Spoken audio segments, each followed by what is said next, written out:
রহমতের নবীজি খেজুরের বাগানের পাশ দিয়ে নবীজি হেঁটে যাচ্ছেন মদিনায়। একটা উট দৌড়ে আসছে।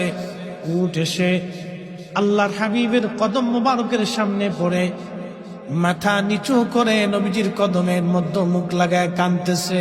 উটের জবান খুলে গেল। উট কাঁদে আর বলে, ইয়া রাসূলুল্লাহ, ইয়া হাবিবাল্লাহ, নবী গো, আপনার কদমে আমার আরজি। উট, কি জন্য তুমি কাঁদো?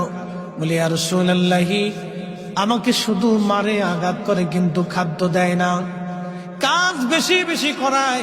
এমন সময় পিছে পিছে ওই মদিনার সেই উটের মালিক দৌড়ায় আসছে।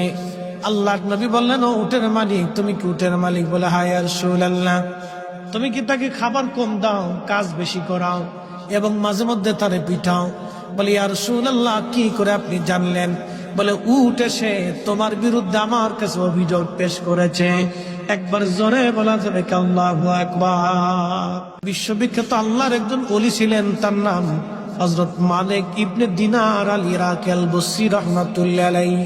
হযরত মালিক ইবনে দিনার তিনি প্রত্যেক বছরে মক্কায় হজ করার জন্য ইরাকের বসরা থেকে আসতেন। এক বছর তিনি হজে আসলেন, হজ শেষ করলেন। হজ শেষ করার পরে আল্লাহর দরবারে দোয়া করলেন, আল্লাহ, আপনি দয়া করে আমাকে জানান কার হজ হলো, কার হজ হলো না। আপনি দয়া করে আমাকে একটু জানান আল্লাহ। উনি দোয়া